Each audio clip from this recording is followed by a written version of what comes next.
Hello everyone. I don't see all of you, but so my name is ReCONNET. I'm an EPAG in ReCONNET, and today my pleasure is just to moderate this beautiful discussion, which some of you have started to listen to as you joined the webinar. But we are going to discuss about discordance between patients and clinicians on health-related quality of life assessments in systemic lupus. And discordance is a good thing because that's a base for discussion. And so if you take it positively, you can move with that. And so to discuss about discordance, we have today Marta Mosca. Marta is a good friend of Lupus Europe and of ReCONNET. She is the chair of ReCONNET. She's also on our medical board. She's a professor in rheumatology, and I guess many of you know her. And we have also Jeannette Anderson. She's chair of Lupus Europe. She's an EPAG in ReCONNET, and she has a lot of experience discussing with patients about discordance and how come that patients feel one way and the doctor says something that sometimes appears different. So today's webinar will be recorded, so you will be able to access that later if you wish. We are also taking your questions, so if you have any question, please put it in the chat.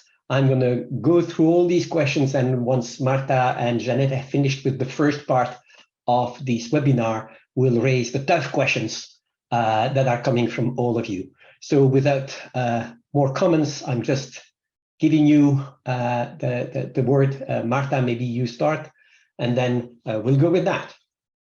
Thank you very much, Alain. It's a pleasure for me to be here and to discuss about this important topic. And we discussed a lot about this, and we are working, and we have been working around this topic for a while now. I think it's very important, and I'm very happy to discuss this with Jeannette. And with Jeannette, what we thought is that we would like to actually chat a little bit around the topic instead. I mean, giving a talk, yes, it's true, some data, but most of all, we would like really to discuss the topic with all of you and between the two of us. So what we can see here, it's a concept that it's the concept of the different components of the burden of disease in lupus. We know how lupus is a complex disease. We know that what we see is associated to different aspects, for example, disease activity, for example, damage and comorbidities, but also the burden of disease is related to the quality of life and how the disease impacts on the patients, and also the burden might be related with economic aspects of the disease. So we know that all these aspects are taken into account when we consider the treat to target in lupus, and this is one of the overarching principles of the treating to target.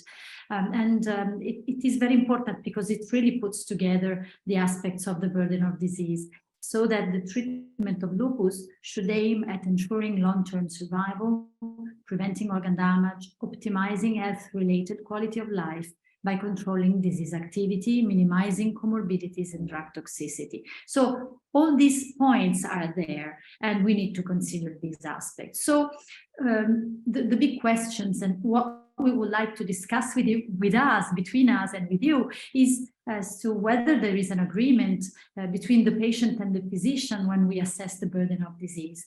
So where we are, how can we really mix these aspects, which are all very important in the treatment, the management, and the life with lupus.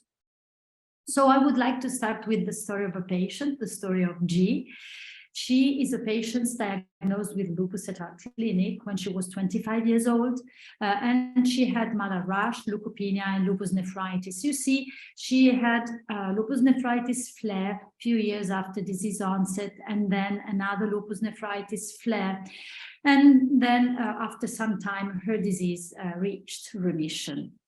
So when I see this patient in the clinic and I look at her hand, I realize that she has Jacques arthropathy. So she has a deforming arthropathy. But then I started wondering, and I have to say I have a very good relationship with the patient. I started asking her, how did this deformity develop?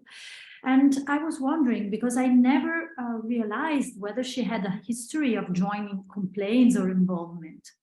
So the story is telling me this, that my history, my story for the disease is that G's disease was characterized by renal involvement. But when I started asking her and smiling at me, she told me, well, Marta, I have to tell you that I told you over these years that I had fatigue and that I had joint pain. So for me, this actually was in a way overlooked. There was a discrepancy in what she was telling me because I was really focused on her kidneys. And so I didn't make any change, or maybe I treated the disease, but her joints were not my target. And she has this deforming arthropathy. And these are data in the literature. This is an interesting study in which clinicians have been asked to define and to describe the patients they believed were in remission. I find this study very interesting because you can read the data under different perspectives. What I would like to tell you today is that if you see patients that are judged in remission by their clinicians, they report manifestations. They have joint tenderness, they have fatigue, they have joint stiffness. So it looks like there are relevant clinical symptoms reported by the patients, presented by the patients, but still the doctor is saying, oh, your disease is in remission. So this data show us the discordance between patients and physicians. But I mean, we need to see the whole. And in seeing the whole, we miss a part because the physician and patients, they actually assess the disease differently. Patients, for example, score disease activity appears higher than physicians.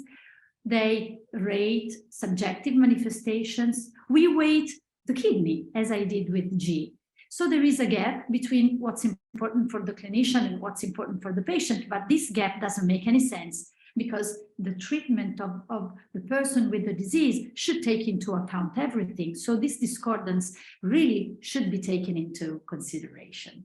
So I would like to ask you, Jeanette, what's your point of view with this, and what you would like to add on this point of view, because I just gave some data on some view, but it's to you.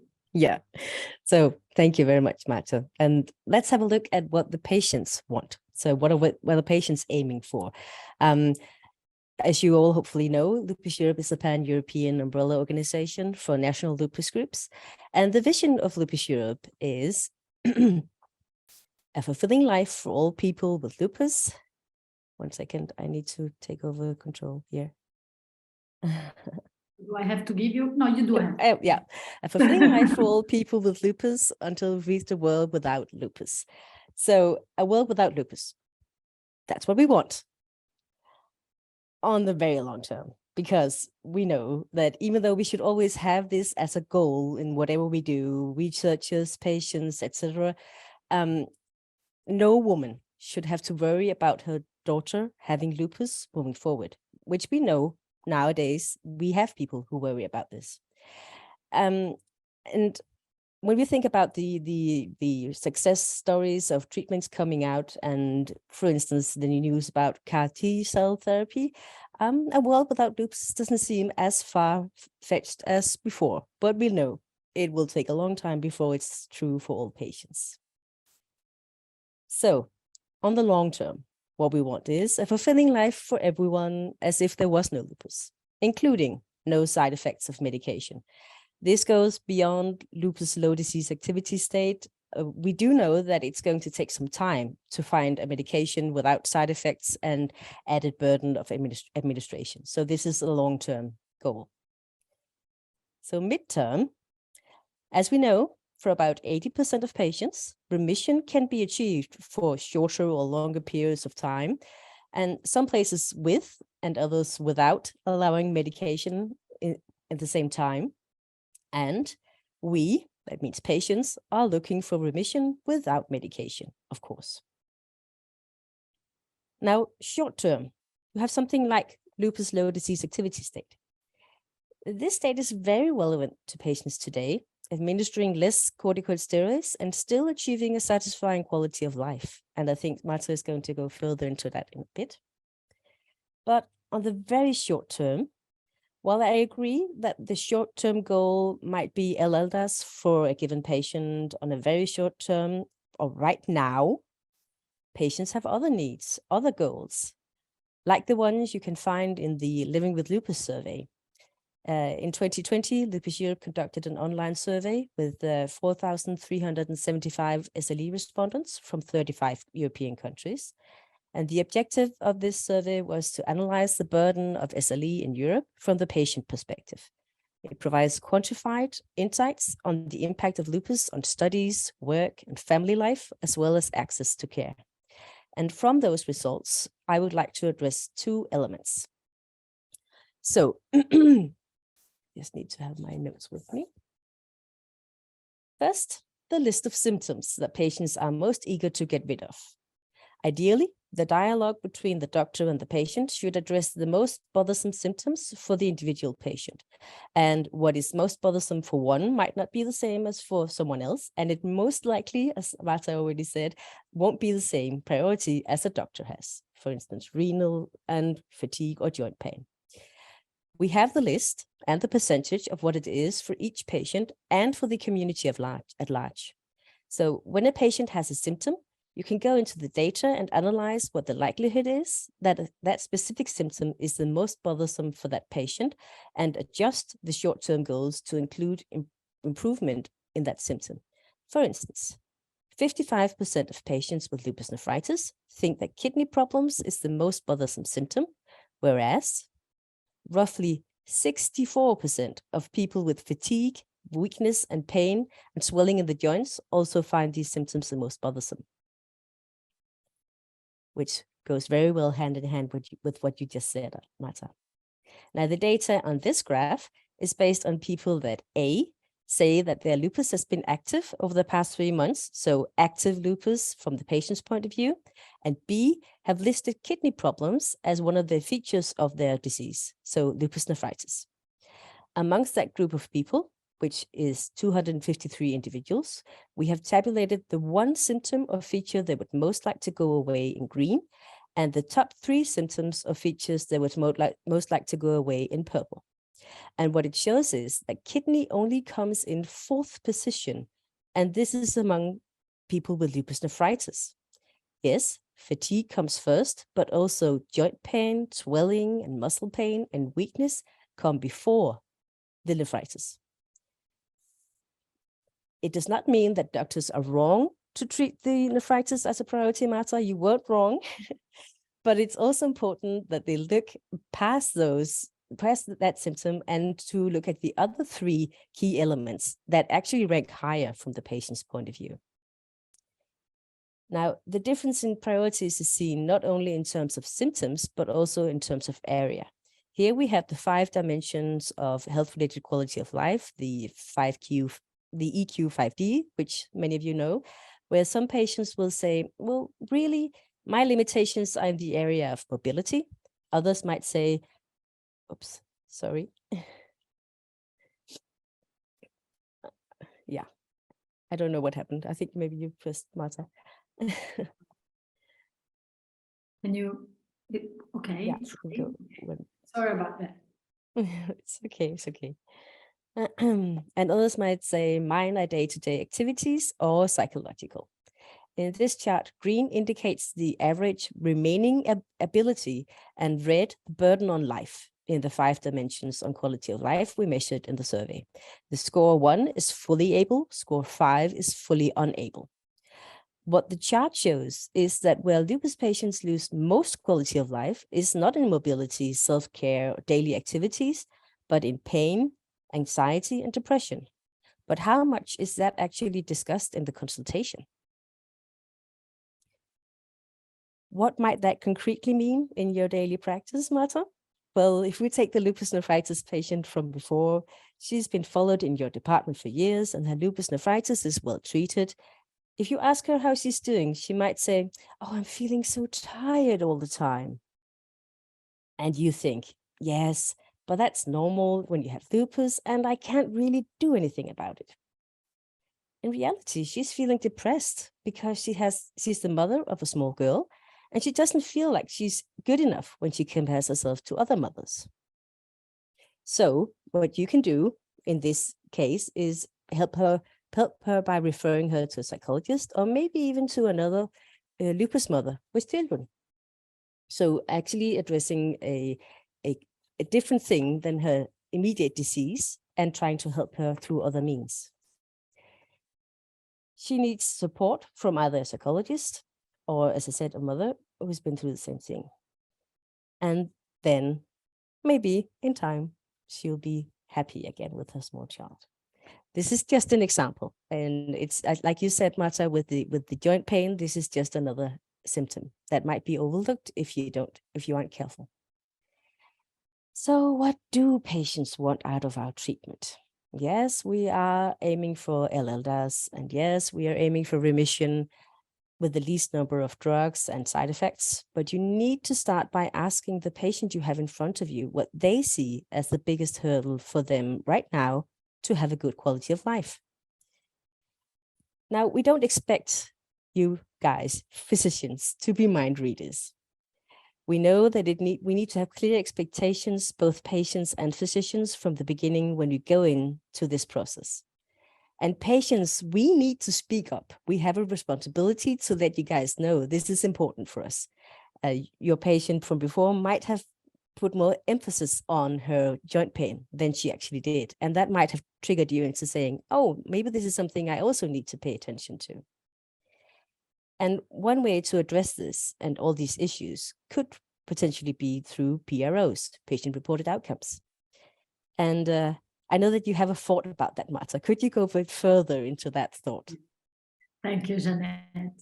So thank you very much, because you brought into the discussion the fact that we see important aspects of the disease, and we need to consider these. So we've seen the patient point of view here, but I would like to go back to the physician point of view a little bit and discuss with you about PROs and disease activity assessment.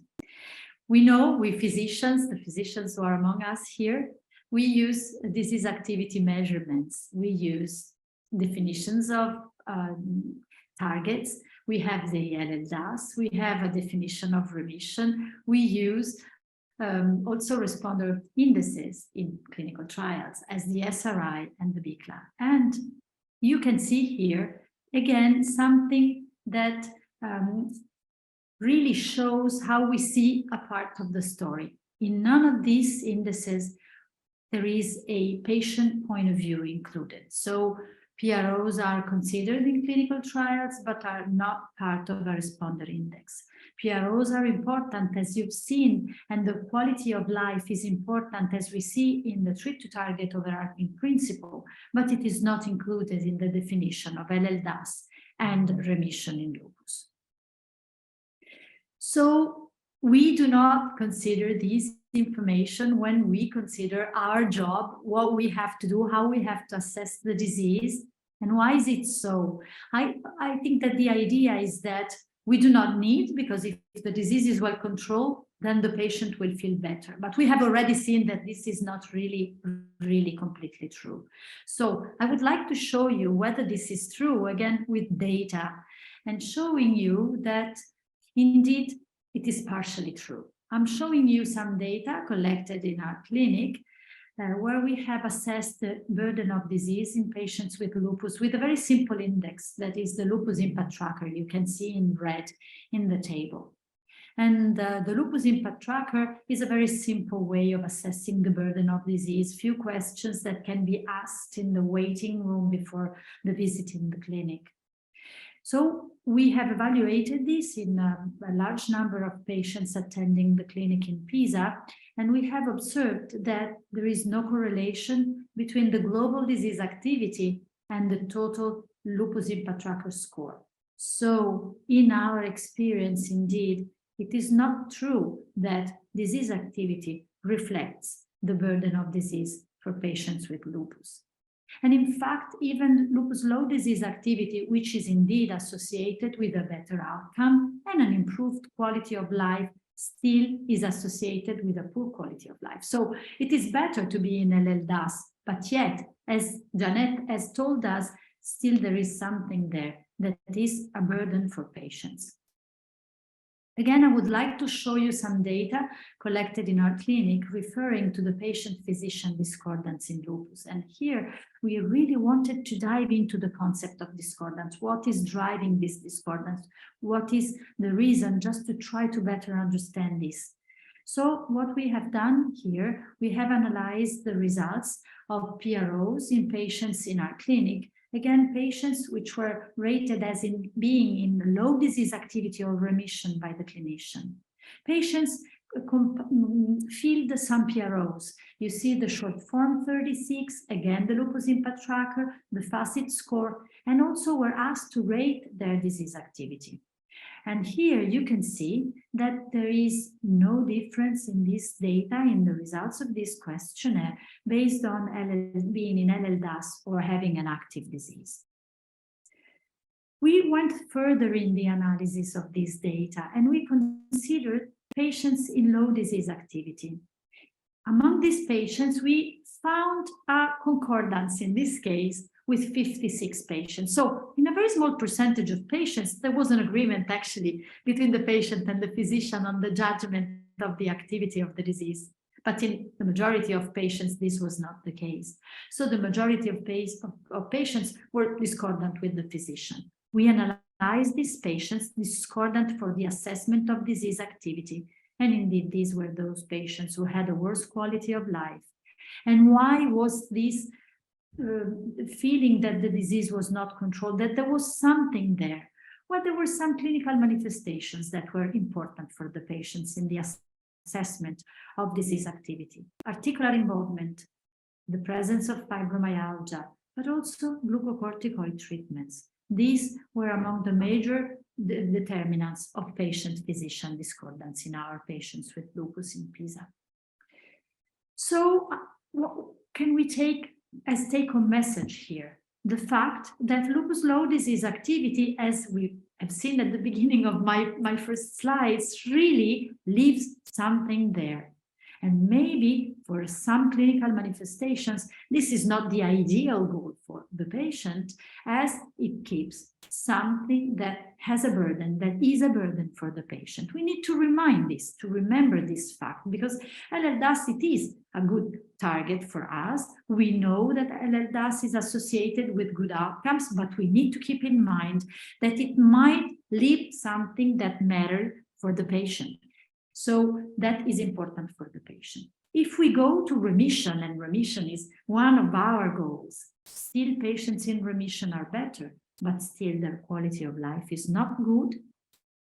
It is better if remission is maintained over time, but still remission is not covering the quality of life. And in this study, we can see that quality of life changes in patients who are not in remission. So my definition of remission is missing something. So these data are really adding some information, something to what Jeanette was telling us about the story, the importance of symptoms experienced by patients.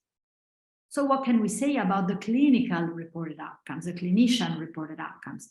That for sure, it is very good to reach low disease activity, to reach remission, and there is a correlation, obviously, with health-related quality of life, but indeed, the story is not completely captured by these indices, as the attainment of low disease activity does not always correspond to the patient perception of a well-controlled disease. So I'm happy and the patient is not happy. And there is a discordance between the vision that we have, between the goal that we have during the management of the disease. So this might really have an impact. And Jeanette, I would like to invite you to go a bit further into the impact of this discrepancy between our views, please. Yes, Marta, thank you. I think for the patients joining today, we all recognize that feeling that when we have the discussion with the physician, we go into our usual control and we've been feeling fatigue, pain, we feel, oh, something is going on, there's activity in my lupus, as we usually say. going to see the rheumatologist, and she tells us, well, all your test results look fine. Your lupus is in remission. Everything looks really great.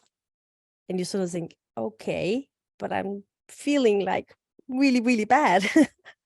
So again, that discrepancy, as you say, Marta, is something we need to address.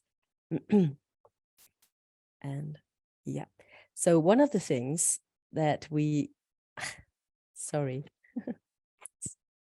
of the things we know from our research in Lupus Europe is that 1 out of 2 patients face depression or anxiety, but it's undertreated. So depression or anxiety, here you see a table where you can see the measurement of those who face depression and anxiety versus the ones who actually take medication for it. And for those who say that depression or anxiety are their number 1 most bothersome symptom, which is the total of 166 people, only 77 out of those are medicated, which means 46%, so almost half of them, are not medicated. And we see the same picture, even if it's the second most bothersome or the third most bothersome symptom.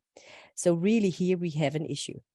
It might be that their lupus is under control, that they're in remission, but they do face a really, really serious thing.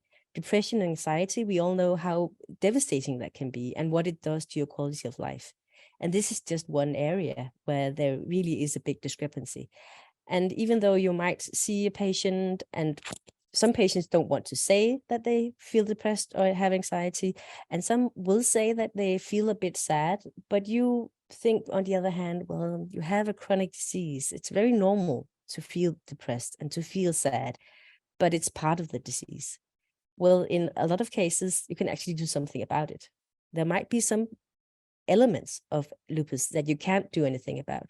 A thing like depression or anxiety, you can actually treat either by medication or by therapy. So it's also, therapy is also included in this, and people are not getting the help they need. So that's just to address one aspect of it.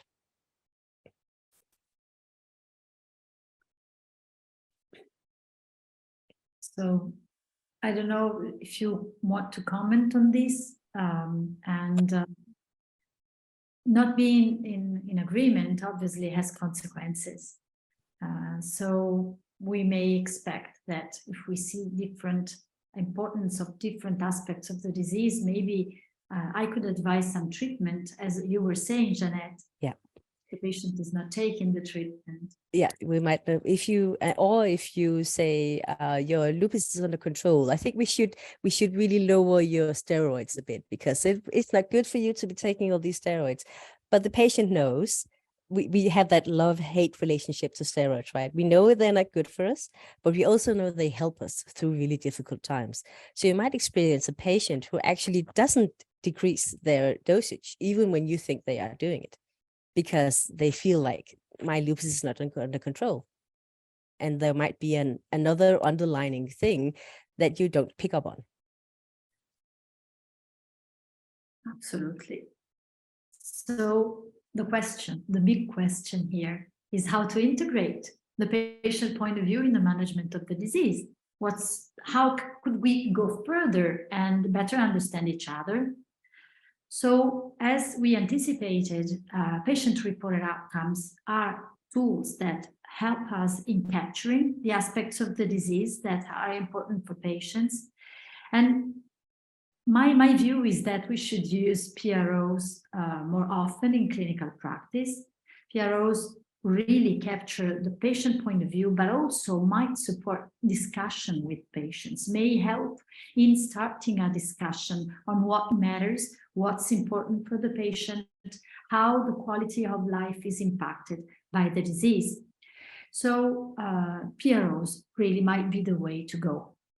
Unfortunately, we do not see the use of PROs, and I say we as clinicians, in the same way.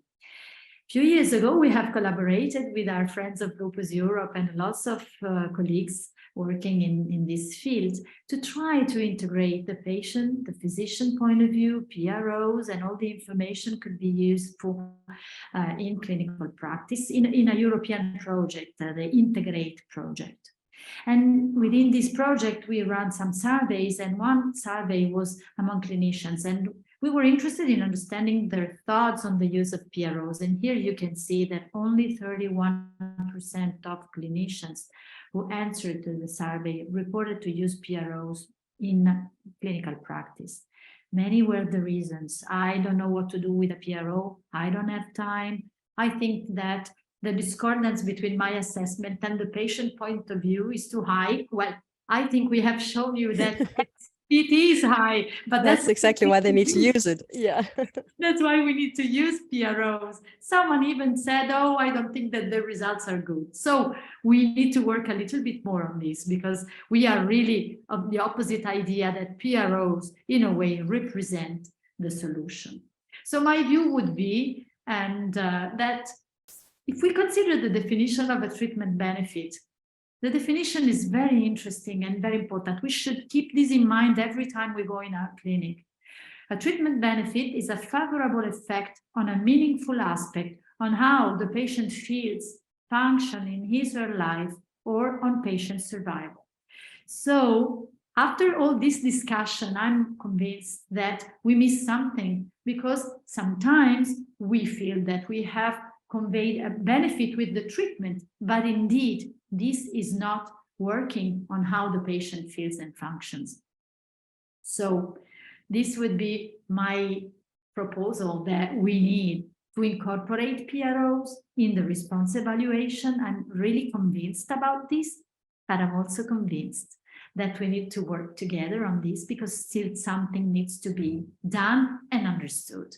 So Jeanette, I would like to leave to you from now on. Yeah, and I completely agree. This is something we need to work on together. I just want to go into some of the communication gaps that we have, because I think a lot of what is behind all of this is gaps in the communication. So there's the discordance is happening the moment you need to communicate the patient and the physician.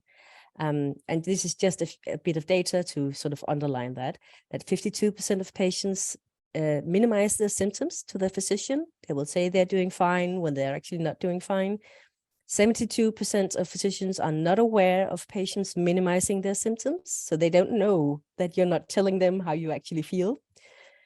48% of patients have difficulty describing their symptoms to the physicians. They don't know how to put it into words, what they're feeling.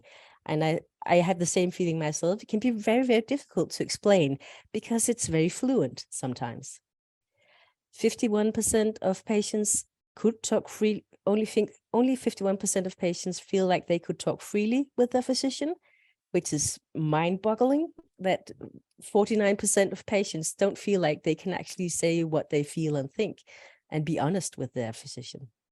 So as I said before, many of these issues, in my mind, could be solved through a better communication with, as I said before, clear expectations on both sides, both from the physician and from the patient, that the patient doesn't go into the consultation expecting the physician to solve all my problems, because they're not going to do it. It's a collaboration, and the physician isn't going into the consultation expecting, oh, I just need to give these results and then everything is fine and we can move on. No, the patient is also part of this. It's a very big part of this and a part of the discussion, and everything should be a shared decision.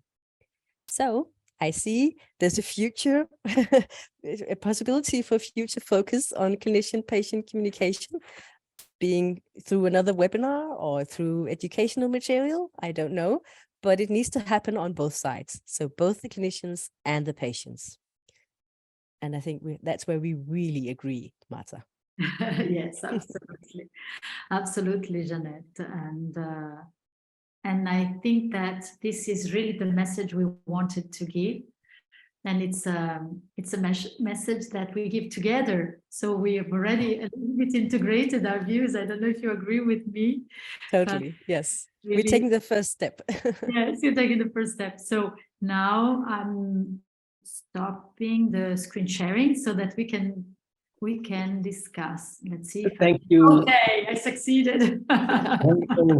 Thank you, Marta and Jeanette, for this very interesting presentation with plenty of data unfortunately supporting that there is a big gap. For all of those attending, please submit your questions. To submit your questions, you have two possibilities. If you go to the bottom of the screen, you'll find a chat button, and you can type your question there. And you find a Q&A button. You can also type your question there. And so those questions then can be raised here to Marta and to Jeanette. And I have already a first question, so thank you for the people that have submitted questions. So the first question says, some patients don't say to their doctor that they feel depressed or anxious because they have often heard that their symptoms are the consequence of the depression and they fear from not being taken seriously. So Marta, what is your advice to overcome this within the patient-clinician relation? So what do you think, Marta? What would be your advice? First of all, to the patient, my advice is to discuss with the clinician everything, and to really not to be afraid. But I think that you raised the point that is more on the side of the clinician. We need to work on clinicians to listen to patients and to try to understand and discuss things. My suggestion would be not to give you the interpretation of what your doctor will say. It might be that the doctor will say, oh, it's your symptoms are related with depression, but then you open a discussion. So I think that the point is really not leaving the clinic without with the idea that you haven't shared all your thoughts on the disease, because that's your moment. And then things will go on. I mean, obviously, it's a relationship between two people. So you see, I talk a lot and I discuss a lot. So it might be easier with someone, might be less easy with other doctors as with other patients. But my advice for the patient will be, please tell us what you think, not to be worried of what I could tell you back. But my home message with my junior colleagues is to discuss with them and to have them to listen and not to have pre-formed ideas or prejudice on, oh, but it's fibromyalgia. So, I mean, even if it's fibromyalgia, it makes sense in any case, don't you think? So everything is the whole picture. I really like that point, Marta. Believe in the discussion and in the communication. Exactly. And do you have an advice then in that case, how to make sure you bring it up then, or you bridge that fear of not being listened to or heard? Well, I have a few things you can do as a patient in my mind. So one is being clear when you go into the meeting, you need to discuss this. This is a thing I need to discuss with my physician. Might even write it down on a small note, put it on the table in between you and your physician and say to the physician, we need to discuss this before I leave. I know you need to give me all these numbers and tell me how it's going, but before I leave this office, we need to discuss this. And then to open up, as you say, Marta, a discussion, and also not going in with the preconception that your physician is going to tell you, oh, but it's because you have a chronic condition. It's now every symptom you have is because of depression, because you can't assume that's what they'll think. And another thing is, if you feel like, and you've tried it perhaps, and you feel like, well, my physician just isn't listening and this isn't working, you do always have the option to get another physician.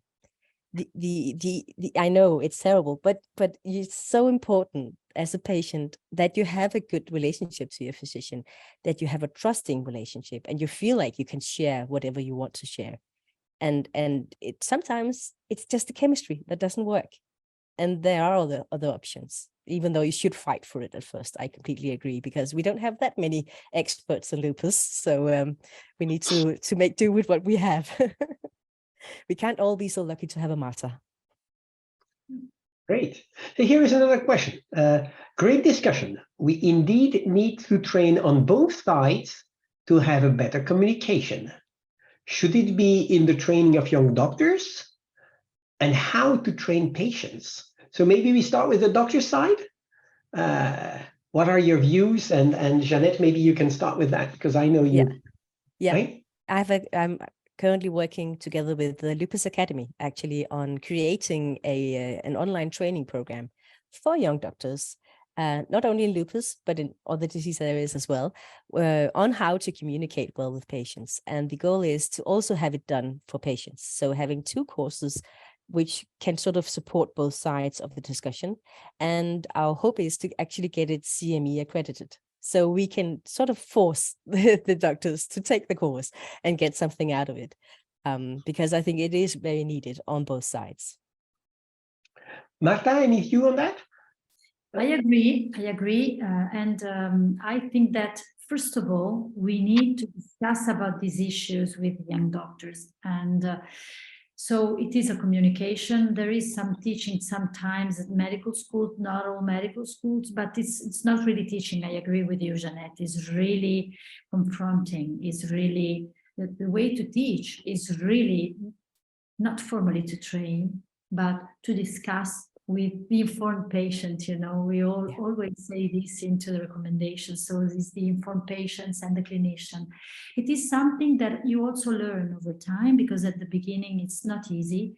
I can tell you that it is difficult to communicate difficult things. You may imagine, I mean, you live in your life when you have received a diagnosis. So know that from my side, it is not easy to explain what it means, or just to tell to a person you have lupus, or you have Sjogren, or you have systemic sclerosis. It is not easy at all. So you learn also by being a doctor over time, and also by knowing these issues and living this in your life. For sure, some training is needed. So we can train, as we are doing, actually, I think also with this webinar, within the ERN, within all the means we have, and with our young colleagues when they are in the clinic with us. So I absolutely agree. The discussion and the acknowledging the problem is one of the starting points. You're exactly touching on the next question then, because the next question is, do you think that physicians generally accept that this gap exists? Are they willing to work on overcoming the differences in perception between doctors and patients? So what are your thoughts, Marta? I'm not really sure that all doctors know about the gap, because, as you know, if we don't talk, then we don't know. So we may live in a happy life in which the patient is in remission, is not taking steroids, and we do not discuss other issues. It's the easy way to go. It is the easy way to go. So the patient is not telling, I'm feeling depressed, I have this and that problem. You don't even want to know, because maybe you don't even know the answer. And so we go on, not parallel, we meet, but we meet only for disease activity and treatment, and it is a way. So you are right. I'm not really sure that all doctors are aware. That's why we propose this webinar, for example, even though not many doctors are there. That's why we very often discuss this when I have an opportunity, just to raise the fact. But I also can tell you that my feeling is that more and more doctors are starting to be aware, because more and more, you see, we discuss about PROs, the importance of quality of life. If I can say now, it's some time that I'm in this work, and I study and I do research over the past years, the past 10 years, the attention to PROs has increased greatly. And the idea of the patient-centered care, patient empowerment is really has really changed. I have to tell you that in this opening, the doctors open their eyes when patients are able also to open the eyes of the doctor. And patients have changed a lot in a positive way. I mean, they are more active in their disease. So, you know, over these years, I realized, and I'm starting to be a doctor like this, I realized that patients, they do take in their hands their treatment. They do not expect me to do everything, right? So, you doctor, you give me the pill and I don't feel well. No, what can I do to feel better? This type of patient, this way of going to a doctor, what can I do? I want to tell you this because we have the same aim, to control my disease. So with a different patient, there is a different doctor. So it's kind of also from the part of a patient to make a better doctor and to open the eyes of a doctor. Yeah, So I think you're completely right, Marta, that being a patient today has changed a lot. So from before, the sort of old-fashioned way of seeing a doctor as the one who solves the issue and the patient as the one who just takes the drugs and then just leaves the doctor alone because the doctor is very important. But luckily we see now, and especially for complicated diseases like lupus, where it is very much a question of feeling what is going on in your body, where not everything is shows up in blood tests. And sometimes you can sort of preamble something that the doctor can't even see yet, but might come later. So when something is going on, you get that flu-like symptom and you sort of feel something coming long before you can see it in the blood tests. Then it's even more important that you are part of your own disease management as a patient. And also where we know other areas have such a big impact on how you feel and how you function. So for instance, by keeping active, having a healthy lifestyle, doing things you know are good for you, and prioritizing in your everyday life that you don't do too much when you're in a bad period. And use time on those things which give you more energy and yeah, makes you feel better. So I completely agree.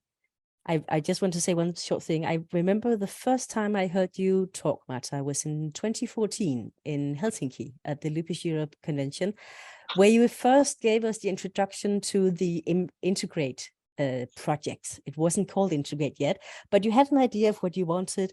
It was sort of this agreement that there's something not really aligned between the patient and the physician. And all of us patients were thinking, yes, this is a great idea. But I think for a lot of physicians, this was really, really new and a bit different. And why do we need to waste time on this? And luckily today, a lot more physicians are into this idea and know how important it is to also look at the more holistic view of the patient. So thank you very much for bringing this up, Marta. thank you. And so, hey, for all those listening, it's the time to speak up. So get your communication up and you can raise your questions in the chat or in the Q&A. There is a next question, and it's potentially not an easy one, but okay, Marta, it's going to be for you. The difficulty also is that in my case, I see each time a new doctor in training. I'm in a university hospital. So to open up about all that's going on is more and more difficult. In the beginning, I saw my physician and I could tell him everything, even slang language. But now I see mostly doctors in training. And when I tell them something is going on, it most of the time is waved away. This is not lupus related. You should go to this or that other doctor. So how to address that particular situation?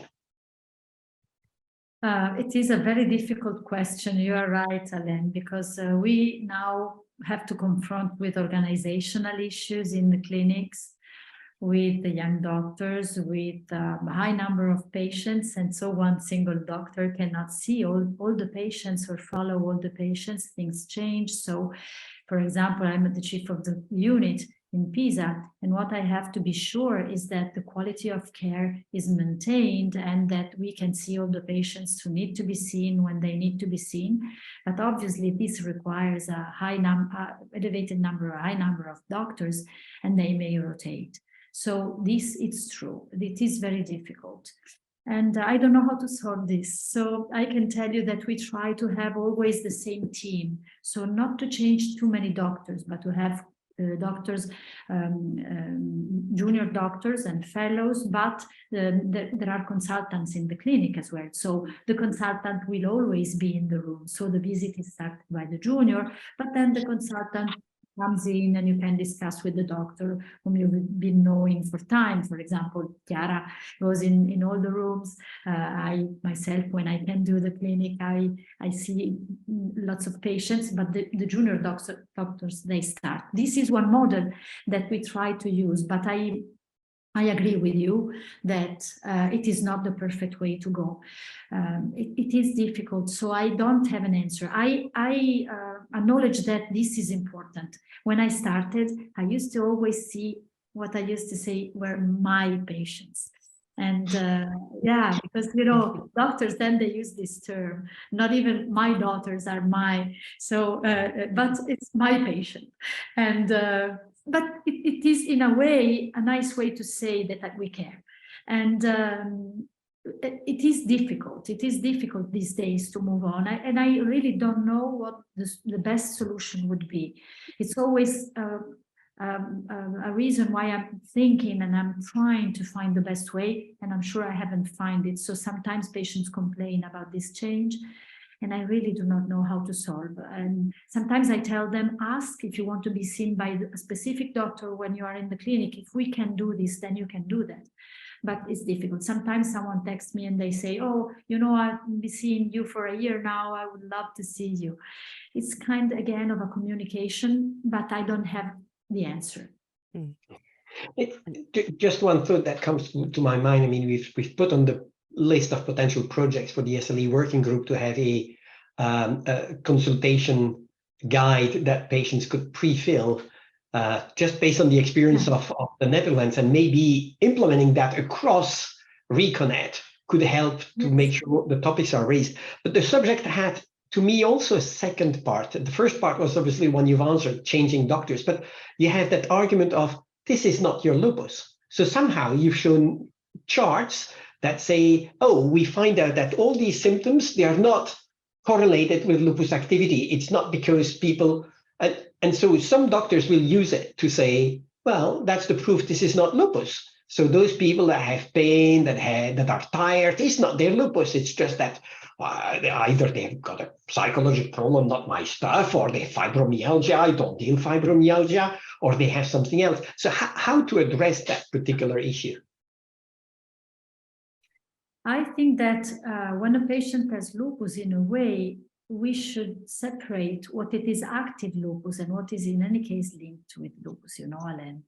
So to me, it is not lupus should be better explained, because it is not lupus. What's the meaning of it is not lupus? I'm a person and I have lots of problems. I might have an issue because I have an active lupus. I might be fatigued because I'm flaring, but I might be fatigued because I'm not walking, and I do not walk because I have lupus. So it is very difficult, and it is not lupus is an easy way to say sometimes, and forgive doctors sometimes. I don't know what to tell you, but I can tell you that it is not an active disease. So it's half full glass. The disease is not damaging you. Let's put it this way. So again, it's a communication issue, it's a knowledge issue, it's a interaction. You know, there is this type 1, type 2 lupus thing that is out in the literature that was done by a group in the US. The lupus symptoms related with the active disease, and lupus symptoms not active disease, so more fibromyalgia-like. At the beginning, when I heard about this, I said, why do you have to say type 2 lupus? It is fibromyalgia. But then I thought it is the way to say, because I might have fibromyalgia because I have lupus, because lupus has consequences. So it's not directly disease activity. But again, it is the way you explain things. So it is the way you say things. It's not lupus. Oh, okay, it is not lupus, but I'm fatigued. So let's discuss this a little bit if you are my doctor. Yeah. Right. Good. I just sort of one thing that might sort of solve both. I know that some patients use the GPs, so the general practitioner, as sort of the link between the doctors, and also as a sort of disease coordinator, where you can, my GP knows me and knows my story. And I know that everyone has a possibility, but some patients really enjoy having a person who knows all the different details and what is going on. And if you then have the experience, you go to a different lupus doctor each time, at least one doctor knows what's going on and can sort of keep track of what's going on. And at the same time, when you have a lupus doctor who says, this is not because of lupus, you can go to your GP and say, my lupus doctor says it's not because of my lupus, but I do feel this. So what do I do? And then they might be able to help. But that's a sort of, it's not the ideal solution, but it is one solution. Yeah. And so a last one, and then we'll wrap up. But so Wendy is asking in chat, It's great to hear you can train young doctors, but how to train the older ones, how to reach them, they think they do it just perfect. So it's gaining these certainties, which is just the objection, the opposite to discordance, is making everything concordant. So any suggestions on how to tackle that differently? Advocating for change. I think it's the only way we can do this. So anytime we have the opportunity, we need to highlight this. It might be by tweeting, it might be by a poster at the conference, it might be as a discussion. I think advocating this is the only way to go. So making people aware of the different point of views and of the fact that things have changed over the years, and there is a different way of interacting and merging the different points of view, because this is the way we go now in medicine. Sharing this webinar. Yeah, sharing the webinar. Yeah, everywhere you can, share the webinar. Send it to your doctor. Yeah. Wonderful. Yes. Any last word, Jeanette, or Jeanette, maybe a last word, something else you'd like to say? Well, I just want to emphasize what we said time and time again. This needs collaboration. So it's not done alone by the physicians, not done alone by the patients, but a collaboration between both parties, I think. Great. Marta, last word? I absolutely agree with Jeanette. And so we advocated this evening, and we will continue, and we will work on the integration of PROs and the clinician-reported outcomes. Yes, definitely. Wonderful, great. Thank you very much, Jeanette and Marta. Was really great hearing you both in the dialogue about what a dialogue should be between the patient and the doctor. And so thank you for being there and for sharing your thoughts. For those that did not have the opportunity to see this, I mean, and some of the participants might know some, this will be on YouTube, ReCONNET channel, and it's going to be on the ReCONNET website, so you can see it. Give it a couple of days so that Diana can cut it properly and place it there. But so thank you very much for your attendance and your participation. And then see you soon in the next webinar, I guess. Okay, bye. Thank you, everyone. Thank you very much. Have a nice evening to everyone. Bye. Bye-bye.